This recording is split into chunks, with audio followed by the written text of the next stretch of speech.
Reka mbasuhuze mbifurije ibihe byiza nanone mwebwe mudukurikiye twizere ko mumeze neza abantu bari mu burasirazuba bwo hagati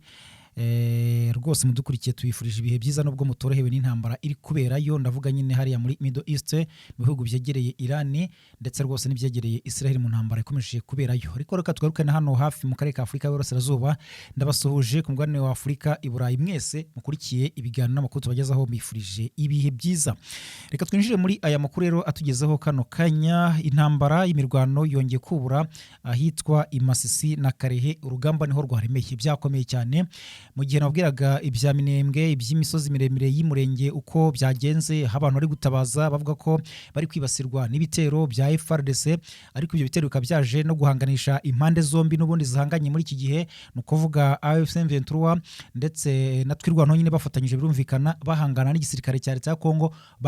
bakozanyijeho umuriro waka nkuko nabikubwiye ariko noneho urugamba imirwano ikomeye cyane iri ahantu biti Masisi ndakubwira uko byagenze ndetse nuko byifashe muri aya masaha ndi kukubwira iyi nkuru bihagaze bite turaza kurebera hamwe rero ibyo mirwano tugaruke ku birebana no umugabo bita General Jacques Chaligonza akaba ari umugaba mukuru w'ingabo za Kongo wungirije ndetse nashinzwe ubutasi uyu nguyu rero akaba aheruka gukora igikorwa cyatumye hari benshi bibaza niba koko ibyavuze ari ukuri yari yatangaje ko batangiye gusenya FDLR abivugira ikisangane ariko amaze kumenyekana icyari cyamujyanye kimaze kujya hanze hari amakuru mashya ari kumuvugwaho uraza kumva ibyo uko biteye nuko byamugendekeye ndetse turagaruka kurebana n'ibyatangajwe n'abaturage b'Umurenge cyangwa se b'Iminembwe aho bari gutabaza rwose ko bugarijwe cyane cyangwa se bamerewe nabi cyane n'ibitero bagabwaho na FARDC kandi ko noneho barambiwe hari ikintu babasabye rero kimwe turaza kukubwira uko bimeze ese ninde bari gusaba noneho dore ko n'umundi yashize igihe hari amatangazo menshi bagiye basohora bavuga ko babangamiwe cyane n'ubutegetsi bw'Kinshasa bukomeza kubagabaho ibitero bukabica bukanyaga inka zabo n'andi matungo ndetse n'ibikorwa remezo byabo bikangirika bigizwemo uruhare n'ingabo za leta bafatanyije n'imitwe nka Bazalendo na FDLR ubu rero haniki gitandukanye n'icyo ngicyo basabye turakubwira uko ibintu byifashe hanyuma turaje tugaruke no kubirebana n'ibyo twegeranyije kuri intambara ikomeje guhanganisha M23 ndetse n'igisirikare cya leta cyangwa se coalition yayo turebere hamwe ibyagiye bivugwa mu bigiye bitandukanye ndetse n'amasezerano amaze iminsi avugwa ni ukuvuga hari amasezerano ya Washington ari u Rwanda na Kongo hari amasezerano ya M23 ndetse na leta ya Kongo hari n'ibindi byerekeranye n'ibyo biganiro bitandukanye ubu rero twari ibintu twagiye twegeranya kugira ngo tukugezeho ibyerekeranye nuko byifashe muri iki gihe ku ntambara y'imirwano no ku ntambara ya politike bimeze bite uraza gukurikira wumve uko ibintu bihagaze ndetse kandi rwose turajya no kujya mu burasirazuba bwo hagati turebe ibiri gutangazwa kubirebana n'intambara ya Iran ndetse na Israel aho ibintu bikomeje kugenda bihindura isura uko bwije nuko bukeye amagambo ari gutangazwa ari kugenda hindagurika umwanya ku mwanya ntuze kujya kure mbaye ikaze nitwa Isaac neza kuri uyu muyoboro reka duhere ku makuru yerekeranye imirwano yari iri kuvugwa kuva ku munsi w'ejo bundi yavugwaga mu gice Iminembwe hashize iminsi havugwa ibitero bikomeye cyane bya FARDC rwose mu minsi ishize banarashe kuri radio yitwa Tungane nyuma bari barashe no ku kibuga cy'indege cyaho ndetse bakomeza no kugenda barasa amasasu banakoresha drone hariya muri centre y'Iminembwe n'ibice bihakikije hanyuma iyo mirwano yose uko agendaga ibyo bitero byose uko byagendaga bigabwa wabonaga ko M23 natwirwanaho batacaga kugenda basubiza cyane ariko noneho urugamba rwabaye kuva ku munsi w'ejo bundi n'urundi kuko M23 yananiwe kubyihanganira byari nyuma yuko twirwaneho ndetse na M23 bagabweho ibitero ariko noneho ibyo bitero byibasira cyane abaturage b'abasivile ndetse rwose abaturage b'abasivile barashira cyane barapfa abandi barakomereka kugeza ubwo benshi bari mu bitaro abandi barahunze bavuye mu byabo hari amashusho ari gukwirakwira ku mbuga nkoranyambaga no bitangazamakuru bitandukanye agaragaza inka zatwikiwe ku misozi nyuma yo kuraswaho amasasu n'ingabo za leta zifatanyije ndetse na coalition yayo nyine cyangwa se ryahuro ryabo ko ryakabaye bamwe bavuga ko ari cooperative nuko bavuga ngo haba harimo nyine ingabo za FARDC haba harimo Wazalendo haba harimo SADC haba harimo FDLR haba harimo ingabo z'u Burundi ni coalition nini ibwambiriye kurasa kuri twirwanaho na M23 ariko noneho bakanarasa ku baturage b'abasivile hariya Iminembwe reka tujya no kubyatangajwe n'abaturage b'Iminembwe mbere yuko tujya ku mirwano iri kuvugwa ikarehe ndetse na Masisi nubwo naho ibintu bikomeye cyane no muri aya masaha ndakubwira uko byifashe, ariko reka tubanze duhere ku byatangajwe n'abaturage b'iminembwe bahereye ku biri kubabaho muri iyi minsi. Ni abaturage bavuze ko ibiri kubabaho bibabaje cyane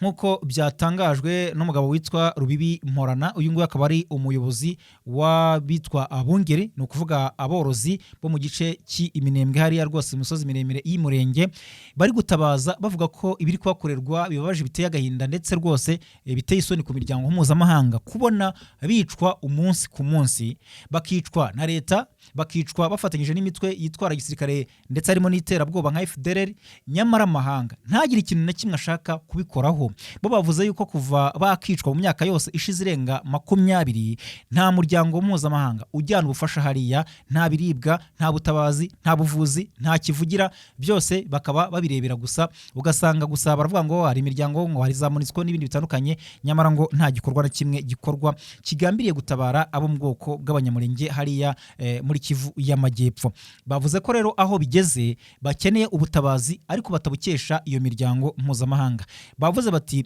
M23 natwirwaneho, niba mufite imbaraga koko nimukore igishoboka cyose muze mudutabare, nk'uko bitangaje. Bavuga bati igihe kirageze ngo muhaguruke, mureke ibyo gutanga amatangazo gusa, mutanga imiburo, mwihanangiriza gusa leta ha Kongo, muvuga muti turi kurengera ubwoko, nyamara nta gikorwa mukora kigaragaza yuko mushikamye kuri urwo rugamba. Bakaba rero mu butumwa bashyize agaragara nyine bahagarariwe n'uyu mugabo witwa Rubibi Mporana, bavuze ko igihe kigeze ngo habeho intambara yeruye yo kurengera abo mu bwoko bw'abanyamurenge bakomeza kwicwa umunsi ku munsi, nyamara ntihagire ikibakorerwa. Babishingiraga ku bimaze iminsi bikorwa muri iyi minsi 3 ishize ku bitero bikomeye cyane bya za drone ndetse harimo n'iby'intwaro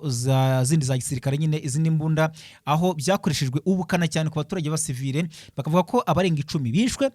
inka zirenga 100 zibarirwa mu magana zikaba zaratwitswe, zikaba ziri ku misozi, kandi kigaragaza ko ari ubugome bukomeye cyane nuko ngo izo nka nubwo zicwa gutyo akenshi usanga batajya kuzirya, ahubwo babagambiriye kuzisiga aho ngaho ku misozi, ibigaragaza ko nyine ari jenoside iri gukorwa nk'uko bo babivuga. Bavuga ko igihe cyaba kigeze kugira ngo M23 natwirwaneho babe babatabara mu buryo uburuseho, kubera ko imiryango byabananiye ndetse na leta ya Kongo ubwayo ikaba ari kubiyicira, ariyo yicira abaturage.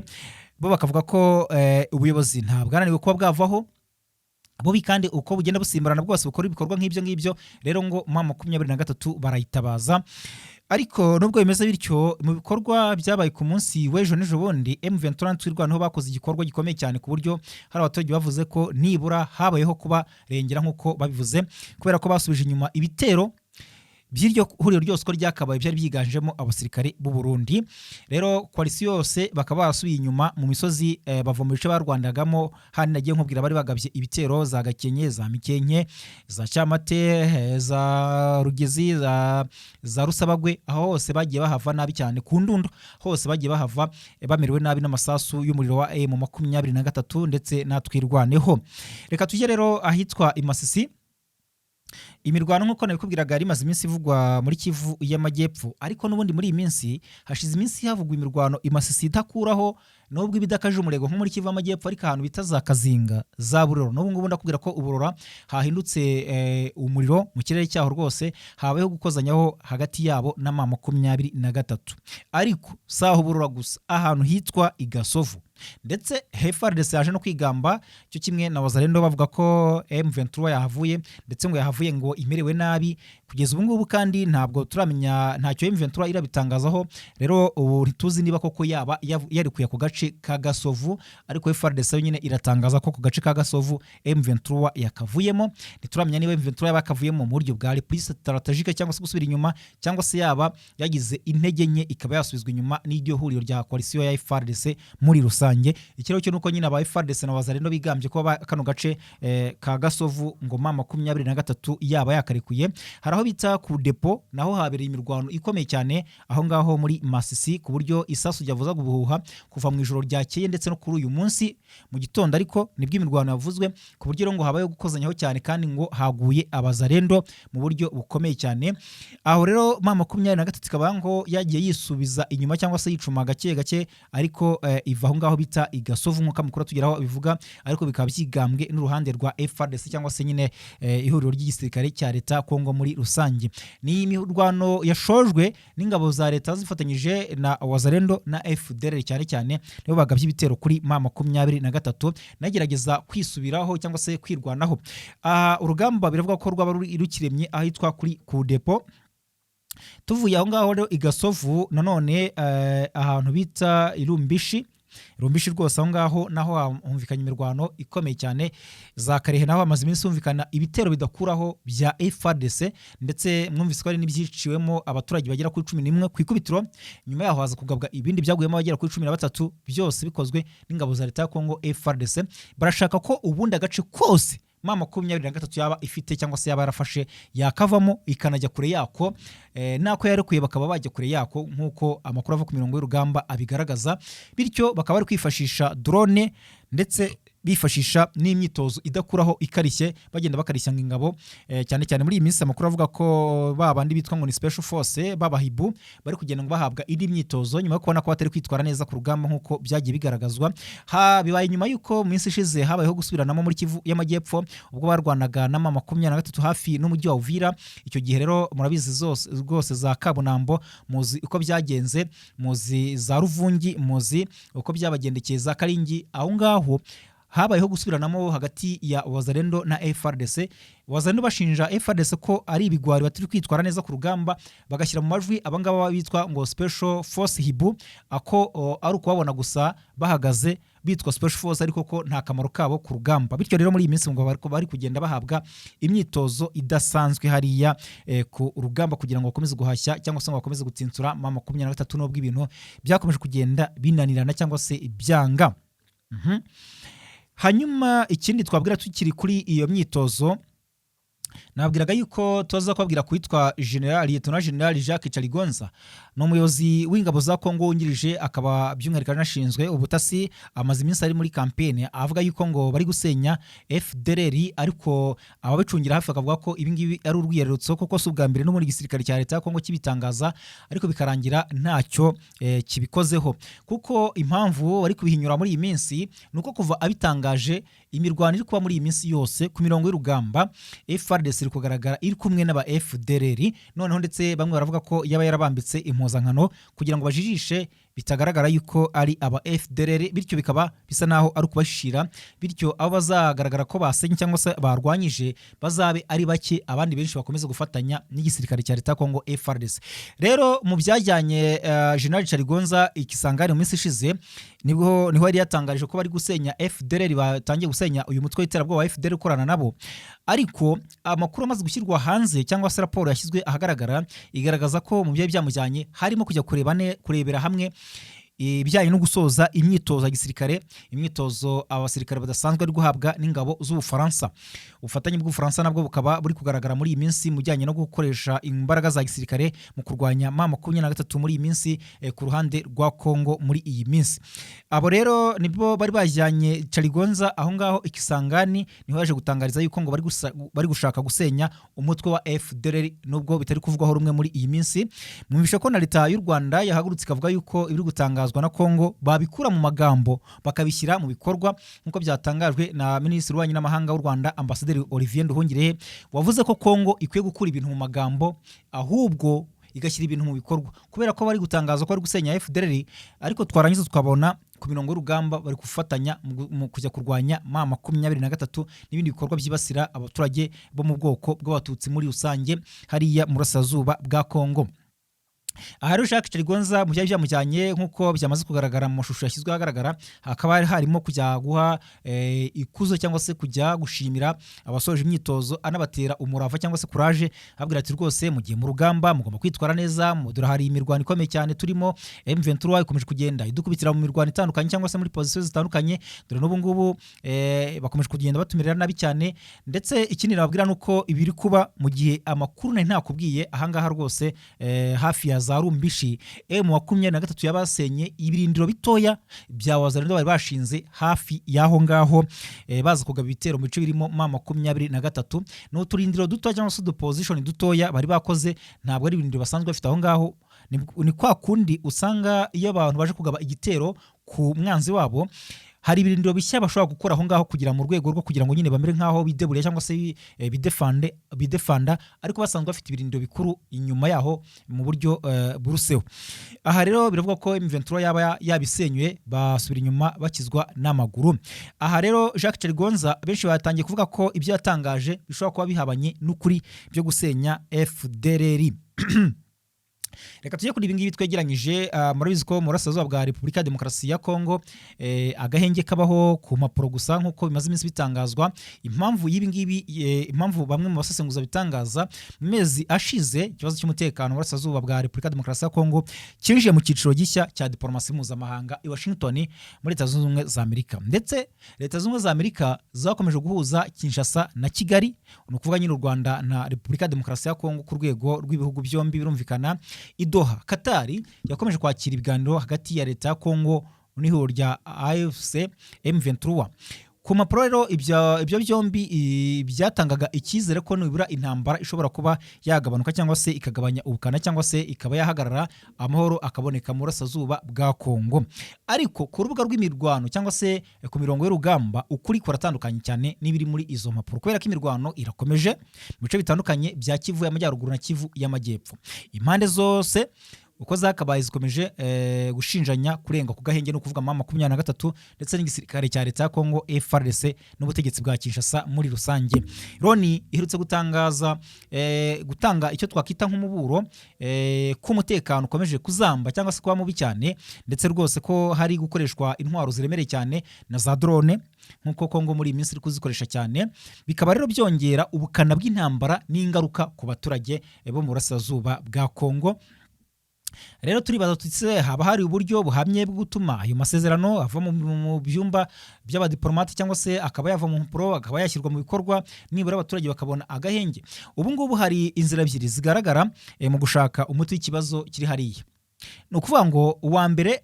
ni uwa Washington muri Amerika nyine wibanda cyane ku mubano wa Leta ya Kongo n'u Rwanda,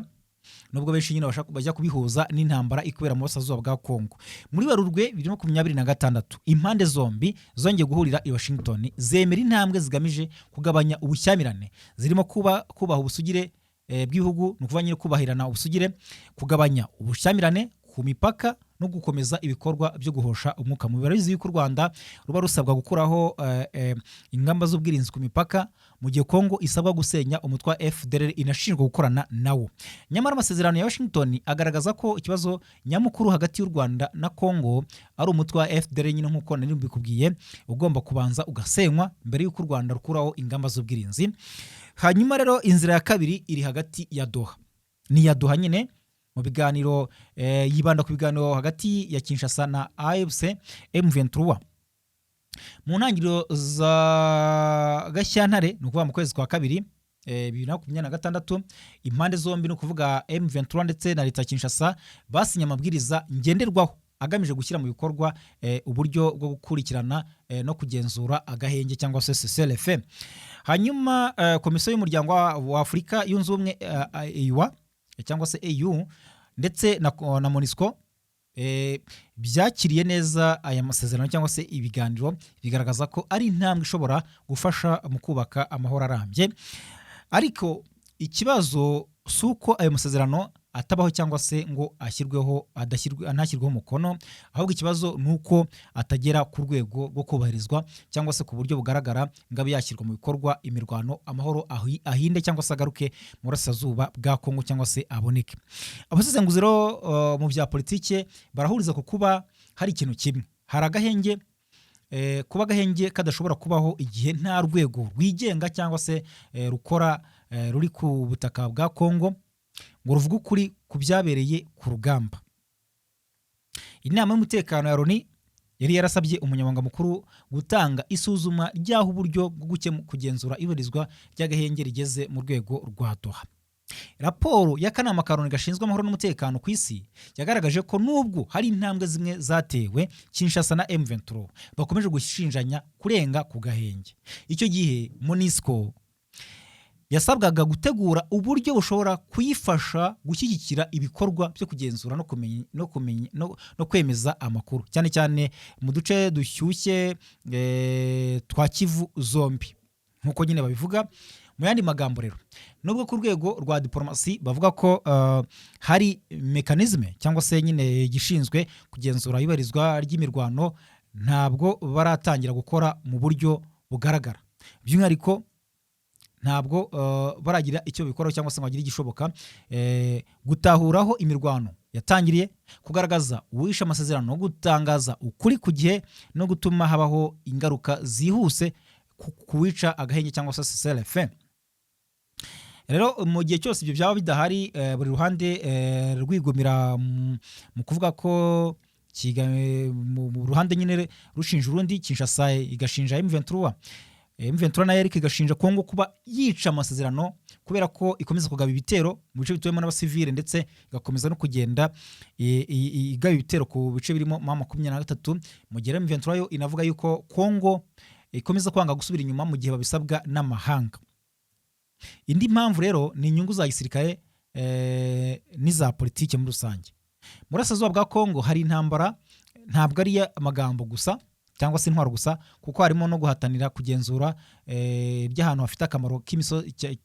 k'imisozi cyangwa se harimo ubutunzi kamere. Ibyo nabyo bikabuze kugenda bivugwa, ndetse bikanavuga ko harimo ibihugu bimwe bimwe biba bishaka kuza mu nyungu runaka kugira ngo bize kwisahurira amabuye y'agaciro hariya mu burasirazuba bwa Kongo.